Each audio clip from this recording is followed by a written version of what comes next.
Steel bows knifing through the waves as they speed into harm's way, the destroyers are among the fastest and most deadly warships ever built. Mounting a powerful arsenal of offensive and defensive weapons, they can serve equally well as escorts for other vessels or as formidable attack ships in their own right. From their humble beginnings as stripped-down vessels designed exclusively to destroy torpedo boats, through the World War II models battling packs of German U-boats in the North Atlantic, to the most modern versions that are capable of striking targets dozens of miles away with advanced anti-aircraft missiles. The evolution of the destroyer has been marked by a constant expansion of its combat capabilities. Yet in all its sizes and shapes, its basic qualities have remained the same. Speed and power combined in a compact ship that is capable of fulfilling a number of roles. Throughout their history, no warship has been able to match the accomplishments, the style, or the sheer dash of the destroyers. They've served in navies great and small as fleet guards, anti-aircraft ships, sub-killers, mine layers, mine sweepers, and troop transports, and participated in virtually every naval battle of this century. Though they first took to sea over 100 years ago, their story is far from over. Indeed, the destroyers are still thriving to this day. Perhaps no ships demonstrate the exceptional qualities of the destroyer more fully than those of the Arleigh Burke class. Named after the most legendary destroyer commander in the history of the U.S. Navy, they are the end product of a century of design improvements.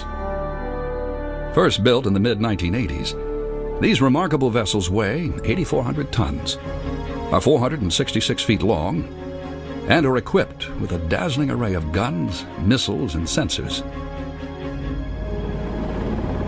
They carry crews of 337 men and women, and their 4 gas turbines can drive their rakish hulls through the water at top speeds of well over 30 knots. They also incorporate several stealth technologies that make them practically invisible on radar. We recently did an exercise where we sailed through the whole fleet without being detected. We turned off our navigation lights and all our radars, and we sailed through the entire fleet, and often they won't see an Arleigh Burke destroyer until they see it through their binoculars. Taken in total, these features make the Arleigh Burkes the most sophisticated and powerful destroyers ever built. Considering who they were named after, that could hardly be more appropriate. Nicknamed 31-knot Burke because of his hard-charging style, Arleigh Burke had a long and distinguished career in the U.S. Navy, rising to overall command of the service during some of the darkest days of the Cold War. But he made his reputation during World War II as the commander of Destroyer Squadron 23, the legendary Little Beavers, which was made up of powerful Fletcher-class destroyers. Operating in the South Pacific Solomon Islands, Burke's squadron of Fletchers helped derail the so-called Tokyo Express, a series of missions by Japanese destroyers and other ships aimed at resupplying their troops on the island of Guadalcanal. As the Arleigh Burkes are the ultimate destroyers of our time, so the Fletchers were of World War II. But destroyers first took to the water long before that. They were built in response to a vessel that threatened to revolutionize naval warfare. In 1870, the British launched the HMS Lightning. Though small, she carried a weapon that made her a significant danger to the largest warships afloat, the torpedo. Developed in the 1860s by a British engineer named Robert Whitehead, the torpedo was a self-propelled underwater projectile which carried a powerful warhead that could blow a hole in the side of even the most heavily armored battleship. Placed on a swift vessel like the Lightning, the torpedo posed a serious danger to the larger warships that had ruled naval combat for centuries. The torpedo boat was born. The torpedo boat came about because of the development of the self-propelled torpedo and the need to have a vehicle to carry it. It wasn't a long-range weapon. You needed to get in close with it to launch it, You didn't want to have to spend a lot of time getting in close because the other guy would be shooting at you. Other nations quickly copied the Lightning. Ironically, nowhere were the repercussions felt more strongly than among the commanders of the British Navy. With a huge fleet of battleships, the British were threatened more than any other naval power by the spread of their own invention. What's special about a torpedo is that you have a device which can sink the larger ship, but which can be fired from a very small ship, a very cheap ship. So all of a sudden, a country which can't afford, say, battleships, can buy an equalizer. The British Navy turns up off your coast with 20 battleships to destroy your city. You send out your heroes in torpedo boats, they sink a couple of battleships, and they're all gone. Faced with this new naval menace, the British came up with an obvious solution. Build a vessel to protect the battleships, one that was just as fast as the torpedo boats, but which carried more firepower. Its official name was the Torpedo Boat Destroyer, but to almost everyone, the new vessels were soon known simply as destroyers. The problem for the British is that when the torpedo boats dart out, they're a very fleeting target. Whatever sinks them has to keep up with them. It occurs to the British, if they build something sort of like a torpedo boat, but a lot bigger, with guns, with a serious gun armament, it can hunt down torpedo boats and destroy them. In 1892, Admiral Sir John "Jackie" Fisher asked the naval designers at Yarrow Shipyard to build the first of these ships. 2 years later, the torpedo boat destroyer HMS Havoc was launched.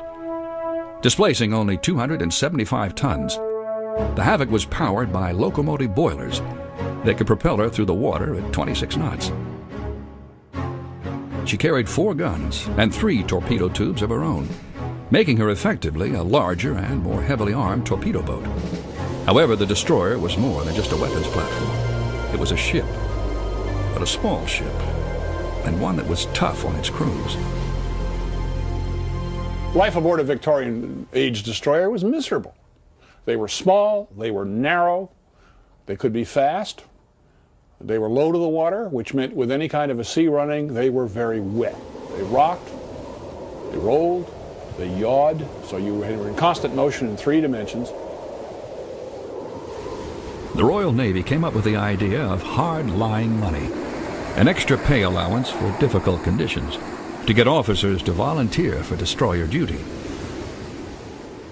Gradually, however, life on board the destroyers improved. So did their performance.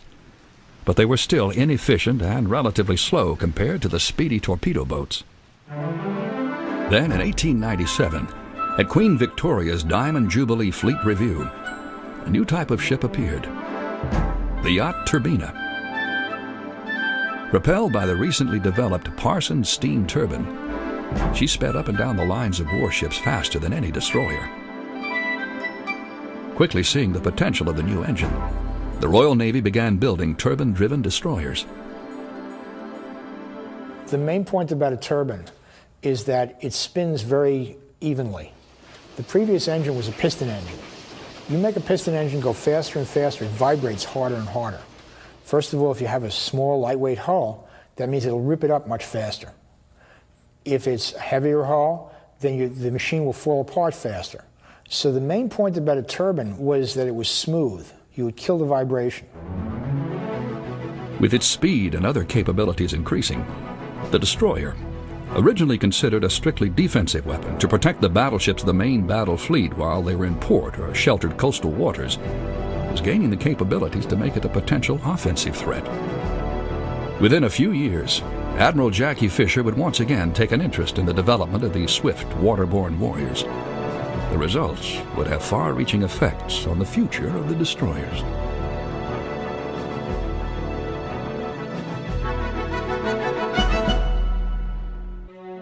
Speed and power were Jackie Fisher's gods. Though best known as the father of the massive Dreadnought-class battleship, he was also a champion of the speedy, hard-hitting destroyer. While commanding the Royal Navy, he issued a directive for a new class of torpedo boat destroyers in November of 1904. But his maniacal emphasis on speed and gunfire had led to a serious neglect in another critical element of warship design: strength of construction. The result was the Tribal class of destroyers, flimsily constructed vessels with miserable fuel economy. Even though the Tribal class were roundly criticized by other naval officers, Fisher was undeterred. His next brainstorm was the Swift, an oversized destroyer leader, which Fisher claimed would make 39 knots and lead squadrons of destroyers into combat side by side with the main battle fleet. It barely reached 35 knots. Despite the flaws in his designs, by the time Fisher departed the Admiralty in 1908, his central theory had taken root. Destroyers were not there just to defend against torpedo boats, but to attack the enemy battle fleet offensively with torpedoes themselves. Meanwhile, the German Navy, under Admiral Alfred von Tirpitz, had mirrored British destroyer developments. Though German destroyers were generally smaller, they were still tough and versatile, and every bit as capable of operating with their main battle fleet as British destroyers. Soon, the destroyers on both sides would get their chance to demonstrate their abilities in combat. August 1914. As World War I began, the British and Germans both believed that a great and decisive naval battle between their main fleets of dreadnought battleships would occur almost immediately. But for a variety of reasons, this didn't happen. And the war in the North Sea largely became a contest between smaller warships like the destroyer. In clash after clash, destroyers laid mines off each other's bases, bombarded enemy ports and troop concentrations, and shot and torpedoed each other at every opportunity. Then in May of 1916, the long-awaited Battle of Main Fleets finally took place. When the British Grand Fleet and German High Seas Fleet collided off Jutland, the 61 German and 78 British destroyers were an important part of the engagement from the beginning.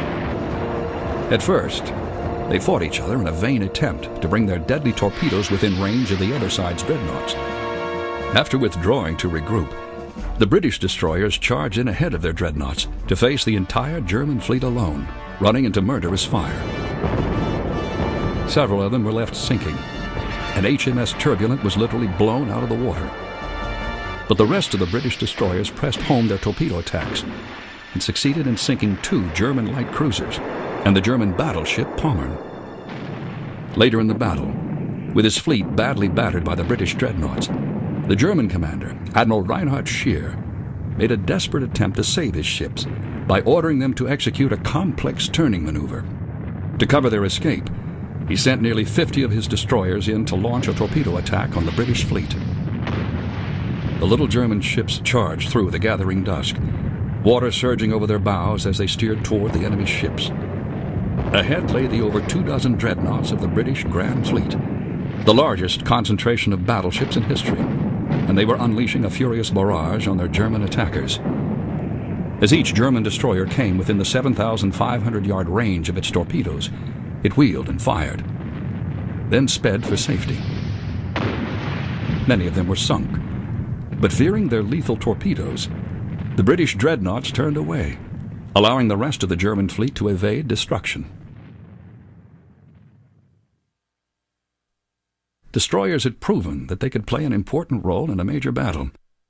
They were now an indispensable element of the fleet. But a type of warship called the submarine, which had just become a practical weapon in the early 1900s, would soon give destroyers a vital new role. When the German U-boats hit the scene, everybody said, oh, this is a serious weapon. We needed an escort for the heavies, for the battleships, the cruisers. What better than the destroyer, which was already there as an escort counter to the surface torpedo ship, and now it could pick up as the defender against the underwater torpedo carrier.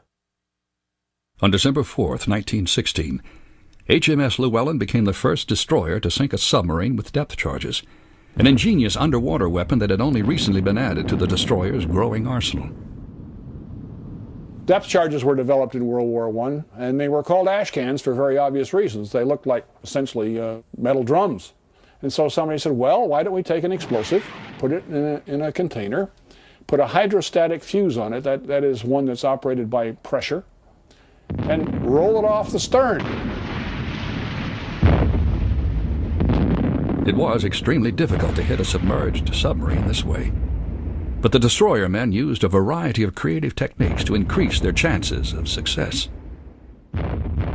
Once a submarine fires, it's no longer invisible. You see this line of a torpedo going towards you. A destroyer is fast enough to run back down that line to roughly where the submarine has to be.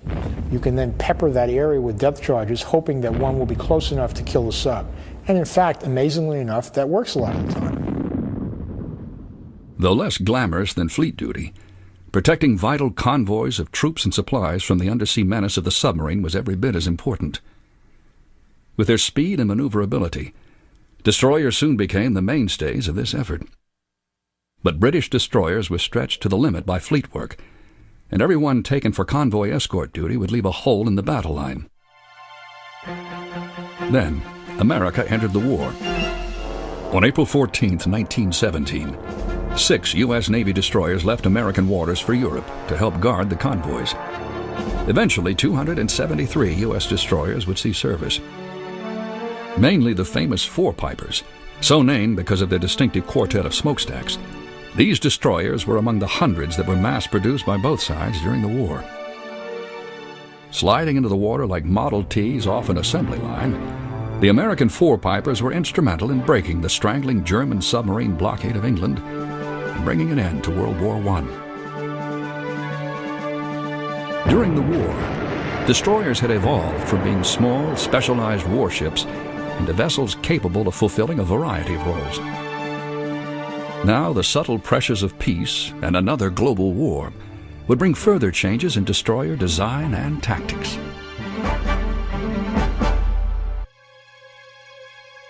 The end of World War I brought worldwide naval cutbacks. As hundreds of ships were scrapped or stored, the days of the mass-produced destroyers seemed to be over. New ships were built in smaller batches, with designs stressing utility and versatility even more than in the past. Increased amenities for the crews also became more important as the destroyers undertook longer voyages to fulfill the duties traditionally undertaken by other types of ships. The first of these began to appear at the end of the 1920s. The British began with the so-called A to I class destroyers, handsome two-funneled vessels with 4 4.7-inch guns, 8 torpedo tubes, and a speed of 30 knots. The Americans, who still possessed a huge number of surplus Four Pipers, didn't feel the same sense of urgency about updating their destroyer fleet. When they finally began adding new classes in 1932, they started with the Farraguts, ships similar to the British A to Is.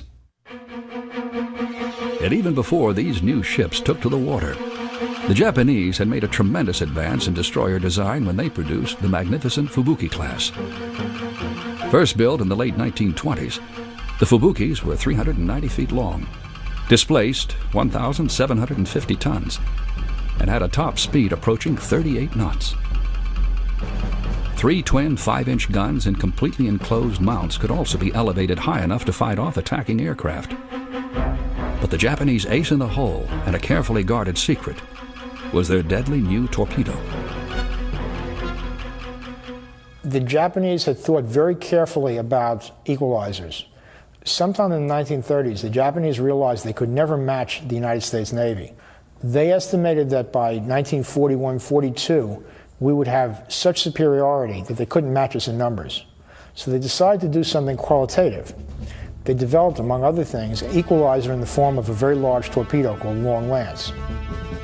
These superb weapons could travel at 42 knots for over 15 miles, both farther and faster than any other torpedo in the world. And the Long Lance was a murderous weapon. It was a much bigger torpedo than ours, and a terribly accurate weapon, and the Japanese had trained hard in its use. The Long Lance would give Japanese destroyers like the Fubuki class a significant advantage in battle. But before that advantage was actually tested, their future adversaries were forced to face an older opponent. On September 1st, 1939, the Germans invaded Poland, once again plunging Europe into war. At sea, they immediately began using their submarines in an attempt to starve England into submission. Just as in World War I, British destroyers played a major role in England's defense, helping to escort the convoys of merchant ships that were Britain's lifeline. But their numbers soon proved to be insufficient. even after 50 American four-pipers were transferred to the Royal Navy under a program called Lend-Lease. Then in December 1941, America entered the war. After a period of adjustment, U.S. destroyers played a vital role in the anti-submarine campaign. Aided by sonar, a British invention that used waves of sound to detect submerged submarines by echolocation, improved depth charges, and an even more potent anti-submarine weapon called the Hedgehog mortar, which fired a pattern of underwater bomblets at an enemy sub, they were instrumental in turning the tide against the German U-boats. A Hedgehog was a head-thrown weapon whose launching facility was a rectangular area with a bunch of, well, we called them spigots, a bunch of spikes that stuck up like this. So they reminded people of a hedgehog or a porcupine. One of the most significant advantages of the Hedgehog was that, unlike depth charges, they only exploded on contact with an enemy submarine. If you missed, you missed. Unlike the depth charges, which went off when they reached depth, no matter if anybody was around or not. This way you knew whether you were on target or not. Even as they were once again helping to save Britain from defeat, American destroyers were proving their mettle on the other side of the world as well, against the potent destroyers of the Japanese Navy. November 1943. Captain Arleigh Burke's destroyer Squadron 23 was heading up the channel in the Solomon Islands known as the Slot. Burke's colorful nickname of 31 Knot was matched by that of his squadron, who were called the Little Beavers because they would take on any sort of job, and did all of them well. Tonight, they were heading to intercept the latest installment of the Tokyo Express, a long-running Japanese effort to resupply their island garrisons in the area by using their warships to transport troops and supplies.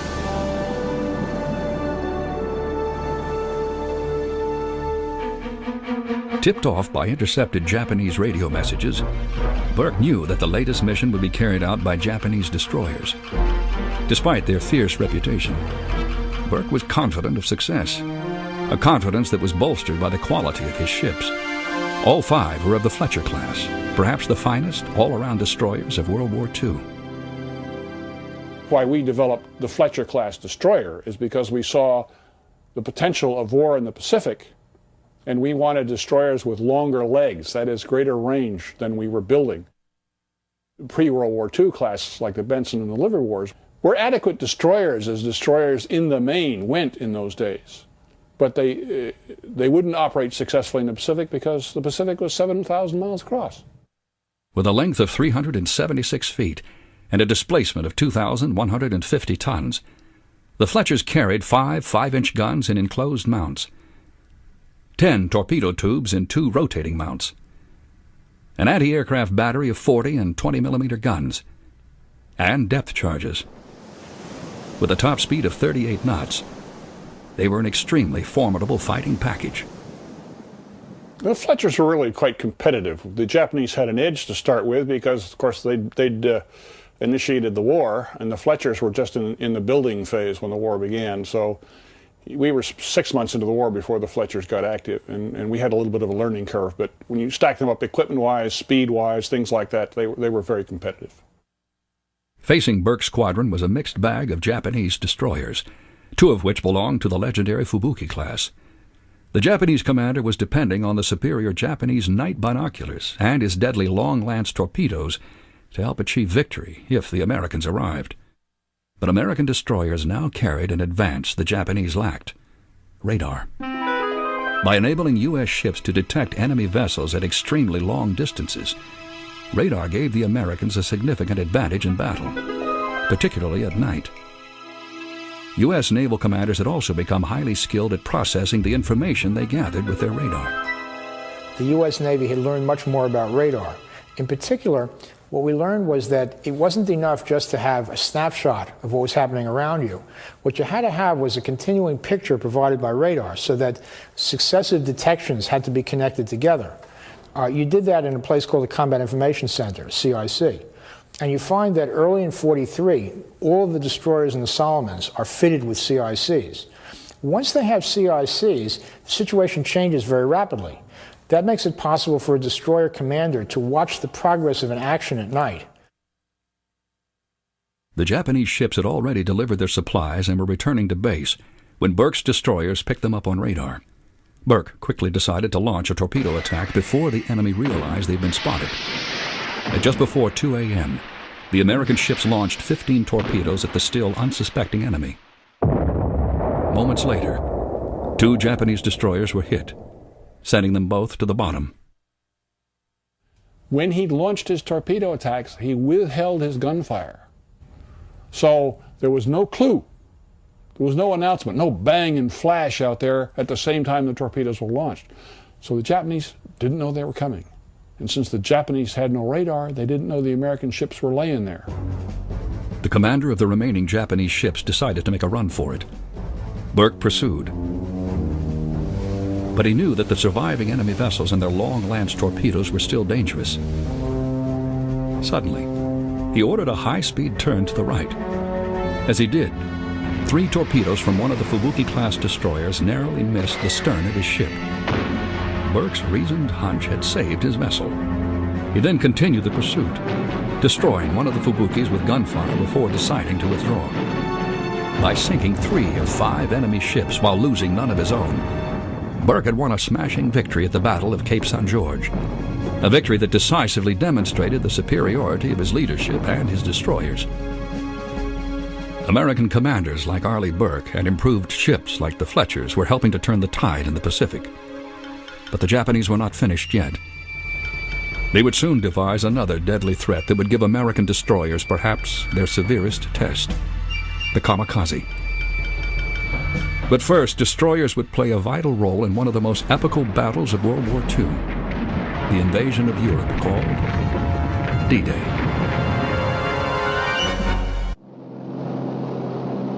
On June 6, 1944, the Allies launched their long-awaited invasion of the German-held coast of France. Codenamed Overlord, it was the greatest amphibious landing in the history of warfare. After air attacks involving over 10,000 bombers and fighters, 2,300 transport planes dropped 3 airborne divisions on the ground as anchors for the coming invasion. It then fell upon 1,200 transports and 4,000 landing craft, escorted by nearly 900 major warships, to land 5 infantry divisions on the beach. This was Operation Neptune, the naval component of Overlord. Among those warships were 145 destroyers. They were responsible for convoy escort, protecting the ships crowded off the beach from German submarines, torpedo boats, and aircraft, and helping to bombard the beaches before the invasion. In an amphibious assault, a destroyer's multi-purpose capabilities rarely come into being, because at the outset you'll have destroyers escorting the amphibious assault force across to the target area.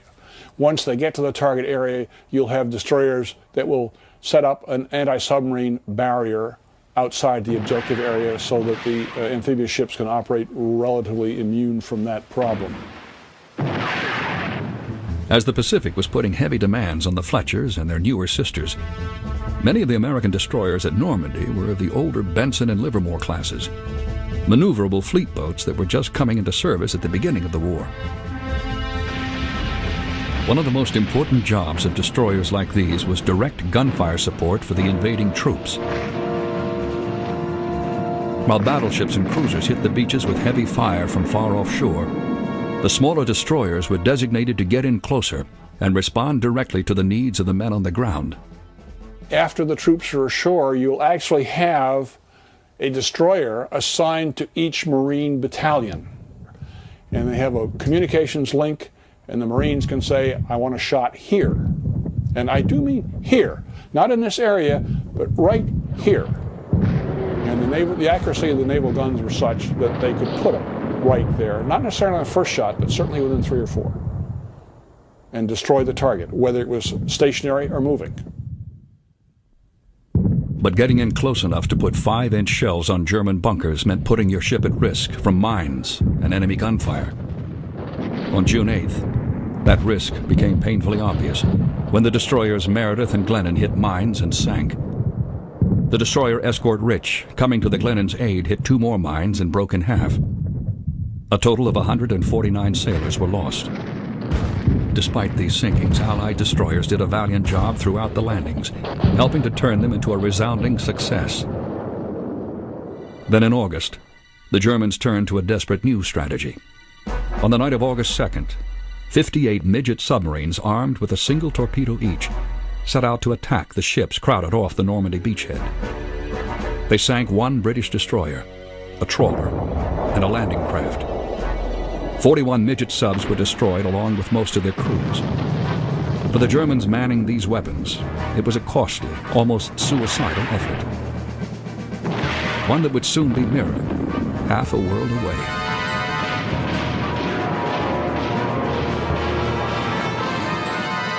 On October 25, 1944, the aircraft carrier St. Lo was hit by a Japanese suicide aircraft.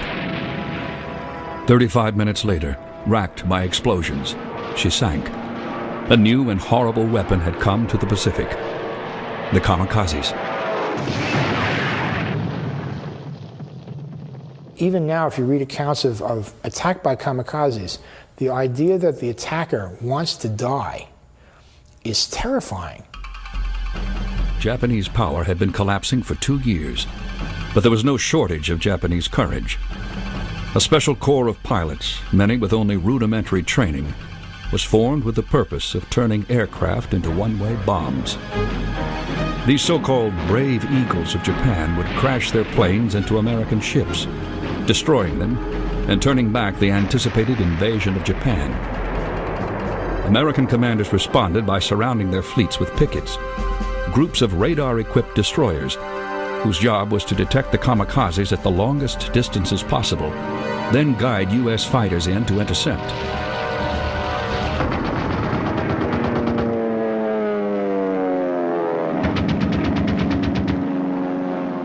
Due to the radar pickets' extreme importance for the defense of the American fleet, the kamikazes attacked them with particular ferocity. And so they literally rained hundreds of these attacking aircraft with their human guidance systems against the destroyers, and it was a bloody, bloody, bloody time. The American destroyer, bristling with anti-aircraft guns, would throw up a curtain of fire, trying to knock the planes down or kill their hell-bent pilots. The Japanese flyers would hold to their purpose, trusting to luck and a fanatical devotion to duty and emperor. If the plane struck its target, the resulting explosion could tear open a hull, explode a magazine, and slaughter the destroyermen fighting to defend their fleet. It was the destroyer's greatest challenge and their finest hour. On November 1st, 1944, the Abner Reed became the first destroyer to be lost to a kamikaze. On December 7th, the Ward, which had fired the first American shot at Pearl Harbor, was hit and sunk exactly 3 years later to the day. In the months that followed, several more destroyers were lost to kamikazes. Then on March 26, 1945, the last major amphibious campaign of the war began at an island that few Americans had ever heard of: Okinawa. On April 6th, mass kamikaze attacks on the U.S. invasion fleet began. 6 destroyers were either sunk or turned into floating wreckage on the first day. But the American destroyers and their crews were also developing tactics that would help them combat the Japanese suicide planes. You did basically 2 things. First of all, you tried and turned your ship broadside to the direction from which he was coming. And then you wanted to put as much lead in the air as you could get up there. If you could hit him with it, fine. But it would work just as well if he ran into it. On the morning of April 16, 1945, an American destroyer named the Laffey was put to the ultimate test during an epic confrontation with the kamikazes. The Laffey was on radar picket duty when she was spotted by 50 Japanese aircraft. 22 managed to break through the defending U.S. fighters and make attacks on the ship. Of these, gunners on the Laffey shot down 8, but the Japanese assaults were relentless. Altogether, the Laffey was hit by 7 kamikazes. She was also struck by 4 bombs and strafed repeatedly. She suffered 31 killed and 72 wounded, yet somehow managed to survive. Repaired, she served until 1977, when she became a war memorial in Charleston, South Carolina. The cost of the Okinawa campaign for U.S. destroyers was steep. 16 sunk and 139 damaged. Over 800 destroyer men were killed and 1,500 wounded. But the rugged American destroyers had performed every job that was assigned to them, from radar picket and anti-submarine patrol to shore bombardment, and were instrumental in helping to turn Okinawa into a hard-fought victory. It was the last great battle of World War II, and for destroyers, the end of a generation.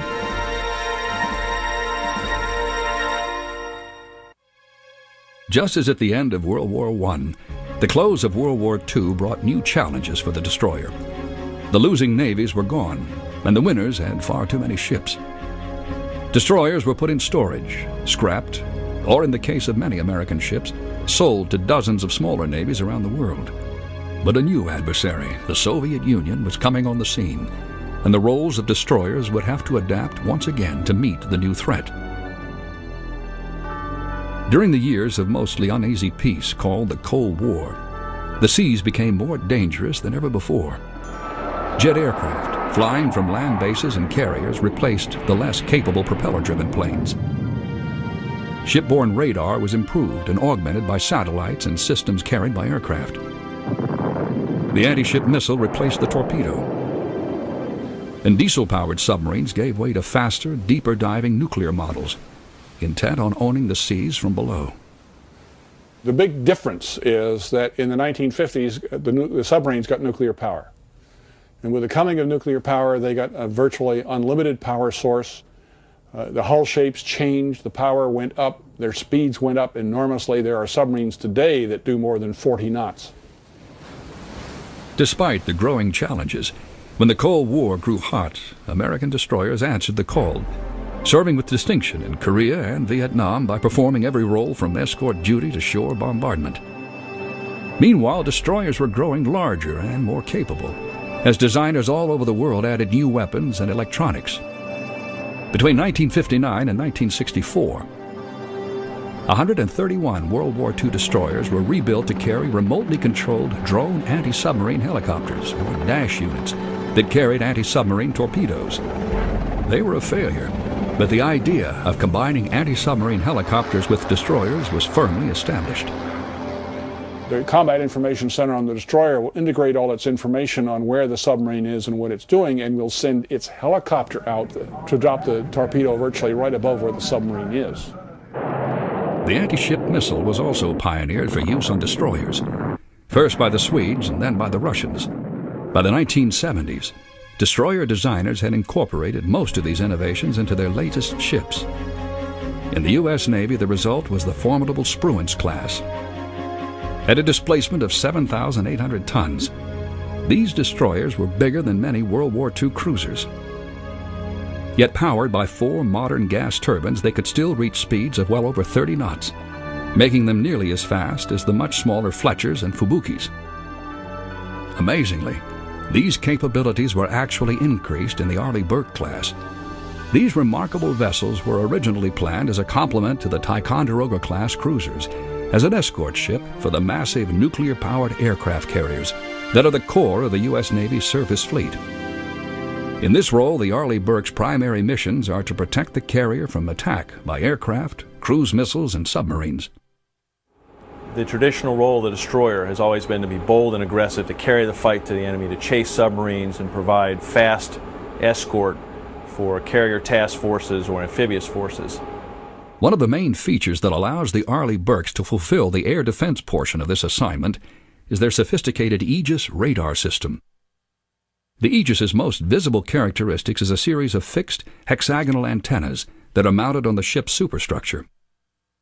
Called phased arrays, they aim the radar beams at their targets electronically rather than mechanically, as in the more familiar rotating dish-style antennas carried by earlier destroyers. Linked to a state-of-the-art computerized data processing system, the Aegis can be used by crewmen in the destroyer's Combat Information Center, deep inside the ship, to track dozens of targets at the same time. They can then launch several missiles to simultaneously attack aircraft or cruise missiles at distances of up to 40 miles and altitudes ranging from almost 20 miles high to a few feet off the water. The radar will scan the horizon once every 2 seconds. It will scan out to 256 miles every 20 seconds. And we can build into the system artificial intelligence, or a reasoning capability that says if a missile is flying at this altitude, at this speed, then launch. And the system, in a hands-off mode from the operator, will detect, will track, assign a missile, and shoot it within 5 seconds. And this ship can launch a missile upwards of 100,000 feet in altitude and intercept a target flying Mach 5. These missiles are housed in 2 groups of vertical launch cells at the fore and aft ends of the ship. The twin vertical launch systems can carry up to 90 weapons, including surface-to-air missiles, Tomahawk surface-to-surface cruise missiles, and ASROC anti-submarine rockets. The powerful anti-submarine capability of the Arleigh Burkes is anchored by its 2 sonar systems. An active sonar seeks its target by using waves of sound. The passive array is a series of sensitive microphones mounted in a rubberized cable that is towed behind the ship to listen for the telltale sounds made by submerged subs. The traditional way that we have fought submarines has been with depth charges and over-the-side torpedoes fired in close. Today, with the advances in the submarine technology, its speed, its depth, its quietness, we have to keep the submarine at arm's reach. We fired torpedoes from our own vertical launch system that are rocket propelled, that come out of the launcher, will fly downrange 8 to 10 miles and fall on top of the submarine and drop a torpedo right on it. Despite its missiles and space-age electronics, the designers of the Arleigh Burkes didn't neglect the virtues of old-fashioned gunpowder. The 5-inch gun carried in a forward mount has an automated reloading system that can achieve rates of fire of up to 20 rounds per minute. And any destroyer commander at Okinawa would have given his eye teeth for the Phalanx close-in weapon system, a rapid-firing 20mm cannon designed to shoot down sea-skimming anti-ship missiles. It fires over 3,000 rounds a minute. It's a fully automatic gun. It throws up a wall of lead that takes that missile as it comes in, tracks both the bullets and the target, steers the bullets onto the target, and knocks down the missile as a last-ditch defense. No doubt, the imposing capabilities of the Arleigh Burkes would have impressed Jackie Fisher. With their combination of helicopters, anti-ship and anti-aircraft missiles, each of them is more powerful than a whole squadron of World War I dreadnoughts. Yet they still have the speed and elan that Fisher craved in all his warships. Indeed, they are a fitting tribute not only to him, but to the heroic legacy of Arleigh Burke. Admiral Burke himself survived long enough to christen his namesake. Though long retired, he was still as feisty as ever. During his speech, he growled to her assembled crewmen, "This ship was built to fight. You had better know how." Perhaps no single phrase better sums up the purpose and character of these splendid vessels. From stem to stern, they are fighting ships, born and bred for combat. Even though they have evolved extensively over the years, their essence remains intact. From Jutland to the Atlantic convoys and Cape St. George, from D-Day and Okinawa to the Cold War and beyond, their bold spirit still sails on.